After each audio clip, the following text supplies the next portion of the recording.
रहीम बेटा 10th class की biology का आज हमारा लास्ट लेक्चर है अबाउट दी वैक्सीन्स। हमने आज वैक्सीन्स के मुतल्लिक कुछ बातें तो किताब में लिखी हैं, कुछ हम थोड़ी सी डिटेल्स लहदा भी पढ़ेंगे और इंशाल्लाह आपको एक अच्छा, क्योंकि ये जो फील्ड है ना इट्स वेरी इंपॉर्टेंट एंड इतनी इंपॉर्टेंट फील्ड है, आप ये समझें कि अब इसका ही स्कोप है आगे, यानी इसका ही नहीं कह सकते, इसका बहुत ज़्यादा कह सकते हैं कि इसका बहुत ज़्यादा स्कोप है। और ये फील्ड आपको पता होनी चाहिए कि असल में वैक्सीन होती क्या है, काम कैसे करती है, बनाई कैसे जाती है और उस बॉडी के अंदर वो जाके क्या प्ले करती है। तो सबसे पहले हम वैक्सीन की बेटा डेफिनेशन लिखे ना, तो हम कहेंगे दीज आर किल्ड और वीकेंड। वीकेंड का मतलब पता है, समझ रहे ना, वीकेंड मतलब जो कमजोर किए गए हों, ठीक है। और वीकेंड्स पैथोजेंस, यानी वो ऑर्गेनिजम्स जिनकी क्या हुआ, जो बीमारी काज करे। पैथ का मतलब होता है डिजीज, जन का मतलब होता है जनरेटिंग। पैथ जनरेटिंग मतलब डिजीज काजिंग, जो जरासीम बीमारियां फैलाते हैं उन्हों को वीक करके या उनको मार के या फिर देयर पार्ट्स, देयर कंपोनेंट्स, या उनका छोटा सा हिस्सा लेके, ठीक है, ठीक है, विच आर इनॉकुलेटेड। इनॉकुलेटेड का मतलब होता है बॉडी के अंदर लगाना, चाहे इंजेक्शन लगाना, चाहे आंखों से देना, चाहे आंखों में डालना, चाहे कतरे पिलाना, चाहे नाक के जरिए भेजना, वगैरह वगैरह, इनटू द बॉडी। क्यों? To produce an immune response against them, अपने ही खिलाफ, यानी बॉडी। ये ऐसे समझे आप, मैं इसका कॉन्सेप्ट आपको इस तरह देता हूं, आपने भूलना नहीं है। फिर एक मोहल्ला है या एक गली है, एक ब्लॉक है, एक इलाका है, वहां पे अब आप चाहते हैं कि कोई चोर ना आ जाए, तो आप क्या करते हैं कि आप एक डमी, यानी एक रोबोट को, या रोबोट ना सही तो आप किसी और ऐसे यानी पुतला सा बना के, जिसको काले कपड़े पहना के और उसके गिर्द ऐसे आप मतलब नकाब शकाब करा के, ये जो चोरों का हुलिया होता है ना, जो छुपे होते हैं ना, आप उसको उस गली में भेज दें। मोहल्ले, वो गली में फिरता फिरता है, मोहल्ले वाले देखेंगे, हो ये क्या आ गया, उसको पकड़ के बजाएंगे, मारेंगे। अब वो असल चोर तो था नहीं, लेकिन मोहल्ले वाले तैयार हो जाएंगे, मोहल्ले वाले गन शन भी रख लेंगे, कोई पहरेदार भी ले आएंगे, कोई कैमरास भी लगा देंगे, अपना बचाव के लिए सारा इंतजाम पूरा कर लेंगे। फिर जब असली वाले चोर आएंगे तो वो पकड़े जाएंगे। समझ आ गई ना बात की? ठीक है, यानी पहले कोई डमी भेज दो और वो यही तरीका अब आपको आइडिया हो जाएगा। यानी बेटा इसमें क्या करते हैं, या तो मार के जरासीम को, या उसे किल करके, या उसे कमजोर करके, या उसका कोई टुकड़ा लेके वो बॉडी को देते हैं। बॉडी देखती है ये हमारी बॉडी का हिस्सा नहीं है, कहीं बाहर से आया है। बॉडी उसके खिलाफ एक्शन लेती है, उसको मारती। कैसे एक्शन लेती है वो हम पढ़ेंगे अभी, सही है। उसको मारती है, उसको मारने के बाद उसको टोटली वीक करती है, उसको किल करती है, और फिर अपना इंतजाम पूरा कर लेती है। जब अपना इंतजाम पूरा करती है ना, तो अपने हथियार बना लेती है। फिर जब असल वाला वो जरासीम आता है ना, जिंदा और सही हो, जो जरासीम बीमारी काज कर सकता है, वो उसको मार देते हैं और वो हमारी बॉडी महफूज रहती है। पता लग गया? ये सबसे पहले जो कॉन्सेप्ट था ना, ये 1796 में एक साइंसदान थी, एडवर्ड जेनर, इन्होंने ये दिया था। उन्होंने क्या काम किया, अच्छा यहां पे मैं आपको थोड़ा सा ब्रेक लगा के एक चीज समझाना चाहता हूं। एक बीमारी है काउपॉक्स। क्या है? पॉक्स। ये ना छोटे छोटे दाने बन जाते हैं, उनमें दाने होते हैं, पहले वो ऐसे जो है ना उभरता है दाना सा, फिर उसके अंदर पस पड़ जाती है, फिर वो खत्म हो जाता है। और जिस तरह इंसानों को चिकन पॉक्स नहीं निकलती वैसे, ठीक है जी, तो वो गाय को निकलती थी, ठीक है। अच्छा, पहले इंसानों की एक बीमारी थी स्मॉल पॉक्स। क्या थी? वो जिस तरह चिकन पॉक्स है ना वैसी ही थी, समझ ले, ठीक है। बस थोड़ी सी ज़्यादा एडवांस थी, बड़ा सारी बॉडी के ऊपर निशान पड़ जाते थे तो फिर बड़ा मसला मसाइल होता था। भी कई लोगों के, कई उस पुराने ज़माने के लोग अभी भी हैं जिनको चीचक हुई थी ज़िंदगी में कभी, तो उनके पूरी बॉडी पे निशान है। ठीक है, तो वो एक बीमारी थी स्मॉल पॉक्स। क्या थी? Small pox. ठीक है, इस कॉन्सेप्ट को बेटा गौर से समझना, फिर आपको समझ सारा कुछ आ जाएगा। अब हुआ ये इंसानों की बीमारी है, ह्यूमन की, और ये है गाय की बीमारी। ठीक, गाय की जिस्म के ऐसे पार्ट जहां बाल नहीं होते ना, वो उसके थनों पे, उसके मुंह के इधर इधर, ठीक है, तो वहां पे ये मसले मसाइल, वहां पे ये दाने से बन जाते थे। अब हुआ ये कि एक इंसान, मतलब जो थी ना, ये एडवर्ड जेनर के पास एक खातून काम करती थी, मिल्क मेड, यानी वो दूध निकालती है, वो गाय का दूध जो निकालती थी, वो उसके हाथों पे भी ये निशान बन गए, वो दाने से बन गए। ये एडवर्ड जेनर ने उसका ब्लड, वहाँ वो दानों के अंदर जो पस नहीं भरी होती, वो ले ली और वो लेके रख ली। समझ आ गई बात की?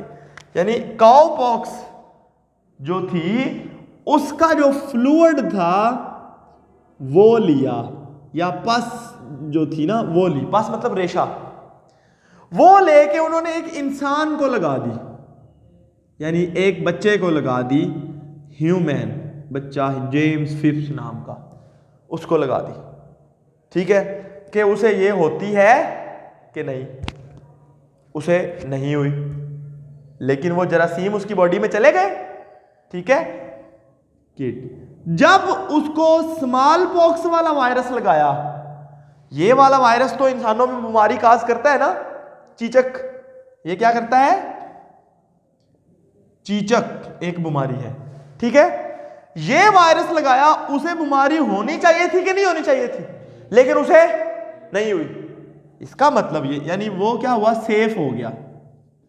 इसका मतलब ये हुआ कि काउ पॉक्स का जो मटेरियल लेके अगर हम इंसान को लगा दें तो उसे स्मॉल पॉक्स नहीं होती। तो कितनी अजीब बात है, समझ आ गई बात की? इससे अंदाजा हुआ इसको बेटा वैक्सीन, क्योंकि ये सबसे पहले ये मटेरियल कहां से आया था? गाय से। तो गाय को कहते हैं वैका, VACCA, वैका।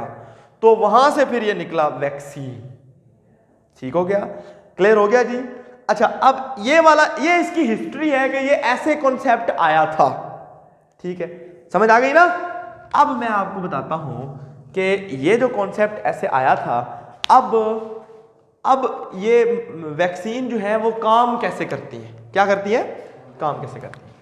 अच्छा, हाउ दी वैक्सीन वर्क।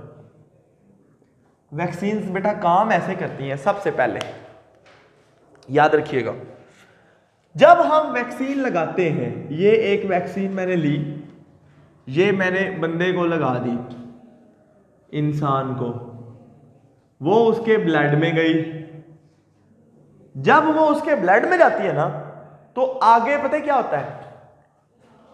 वो उसके अंदर एक सेल्स होते हैं ब्लड के अंदर, बी लिम्फोसाइट्स। क्या होते हैं? क्या होते हैं जनाब? B lymphocytes. ये बनाते हैं कोई चीजें जिनको हम कहते हैं एंटीबॉडीज। क्या बनाते हैं? एंटीबॉडीज। समझ आ गई ना बात की? ब्लड के अंदर बी लिम्फोसाइट्स किसके खिलाफ एंटीबॉडीज बनाते हैं? इस वैक्सीन के खिलाफ। ये अब आपको सर वैक्सीन के खिलाफ कैसे एंटीबॉडीज बन गई? उसको एंटीबॉडी कहते हैं हथियार को। ठीक है, इसको समझने के लिए हमें एक चीज को समझना जरूरी है, और वो है बेटा एंटीजन। क्या? एंटीजन। ये इस कॉन्सेप्ट को आप ऐसे समझें, वो ये है कि बेटा अगर एंटीजन को डिफाइन करूं ना, तो मैं कहूंगा एनी फॉरेन डिटेक्टेबल। क्या कहेंगे? कोई भी ऐसी चीज जिसको ये डिटेक्ट किया जा सके कि ये बाहर से आई है, ये अंदर की नहीं है। नहीं समझ आई? आप ऐसे समझे भाई, यहां तक तो सारा समझ आ गया था ना? 100 बच्चे आ रहे हैं वहां से एक स्कूल के, उन्होंने व्हाइट शर्ट ब्लैक पैंट जो स्कूल का यूनिफॉर्म है वो पहना हुआ है, टाई भी पहनी हुई। वो लाल रंग की टाई है, ठीक है। इसके अलावा उनके यहाँ पे रेड कलर का एक बैच लगा हुआ है जो स्कूल का निशान है, पता है ना। वो 100 बच्चे लाइन में आ रहे हैं, जो गार्ड साहब हैं वो किसी को रोकेगा नहीं, लेकिन अगर उनमें एक ऐसा बच्चा हो जिसके यहाँ पे हरे रंग का बैज हो, फिर वो कहेगा तू तो हमारे स्कूल का नहीं है, किधर, इधर इधर साइड पे जाओ। समझ रहे हो बात को? ये है वो जो उसके ऊपर निशान लगा था ना, उसको हमने देखा कि ये बाहर का है कि नहीं है। तो हम कहते हैं हर जो जरासीम होता है ना, जो हमने अभी बॉडी के अंदर लगाया है, उसके ऊपर कोई ना कोई बैच लगा होता है, और बॉडी उस बैच को देखती हो, ये तो हमारा नहीं है, इसको पकड़ो। समझ गए हो बात को? उस बैच को एंटीजन कहते हैं, सही है। तो अगर मैं डिफाइन करूं तो हम कहेंगे the components of pathogens which can be detected, सही है, and provoke an immune response। ये मैं बता देता हूं, यानी जरासीम का वो हिस्सा जिसको बाहर से, यानी जिसको डिटेक्ट किया जा सके और उसके खिलाफ इम्यूनिटी यानी डिफेंस बनाया जा सके, ठीक है। तो बेटा एंटीबॉडी हमेशा एंटीजन के खिलाफ बनती है। किसके खिलाफ बनती है? एंटीजन प्रेजेंट इन वैक्सीन, ठीक है। और एंटीजन क्या होता है वो डेफिनेशन है, सही है। और एंटीबॉडी क्या होती है वो भी मैं बता देता हूं। एंटीबॉडी कहते हैं द डिफेंस प्रोटीन्स, क्या बेटा? प्रोड्यूस्ड बाय बी लिम्फोसाइट्स, है ना, अगेंस्ट अ स्पेसिफिक एंटीजन। किसी खास एंटीजन के खिलाफ बी लिम्फोसाइट्स जो हथियार बनाते हैं, वो बंदूक तो बनाने से रहे, वो तो बनाएंगे डिफेंस प्रोटीन्स, उनको हम कहते हैं एंटीबॉडीज, सही है। तो जो बेटा लिम्फोसाइट्स है ना, ये एंटीबॉडीज भी बनाते हैं जो एंटीजन को जाके पकड़ लेती हैं और फिर उसको पकड़ी रखती हैं, फिर बॉडी के डिफेंस के बाकी सेल्स को आके बुलाती हैं कि आओ जी आओ, इनको खा जाओ, इनको खत्म कर दो। तो वो जरासीम बॉडी से क्लियर हो जाता है, मार दिया जाता है, खत्म कर दिया जाता है। समझ आ गई ना बात की? लेकिन इसके अलावा एक दूसरी चीज भी बनाई जाती है। एंटीबॉडीज पहली चीज बनती है, दूसरी चीज क्या होती है? Memory cells. क्या बनाते हैं? Memory cells. ये सेल्स वो होते हैं जो फिर आइंदा याद रखेंगे कि हाँ हाँ कोई ऐसा आया। समझ रहे हो ना बात को? समझ आ गई? ये सेल्स लॉन्ग टर्म, यानी आज कोई फर्ज किया आपको रोज तो पोलियो का वायरस नहीं आएगा ना, आपने पोलियो की वैक्सीन पी हुई है, लेकिन आपकी बॉडी के अंदर मेमोरी सेल्स हैं जो देखेंगे कि दोबारा जब भी पोलियो का वायरस आएगा उसको समझ लेंगे कि हाँ ये पहले भी आया था, इसको ऐसे मारना है। समझ आ गई बात की? तो ये आपको लग गया पता बेटा कि वैक्सीन काम कैसे करती है। अब इन्हीं बातों को आप पूरा लिख सकते हैं। पहले एंटीजन को डिफाइन करेंगे, फिर आप कहेंगे एंटीजन जब ब्लड में जाती है, फिर बी लिम्फोसाइट्स के साथ क्या करते हैं, ये पूरा लिखेंगे। फिर एंटीबॉडी को डिफाइन करेंगे और इस तरह आपका ये पूरा हो जाएगा। फिर वैक्सीन क्या होती है, वैक्सीन का हिस्ट्री क्या है, वैक्सीन कैसे काम करती है। 10th क्लास की बायोलॉजी में बस इतना ही था। Thank you so much. आज हमारा सारा सिलेबस खत्म हो गया है। आपसे मुलाकात होगी अब अगले सेशन में। अल्लाह हाफिज़।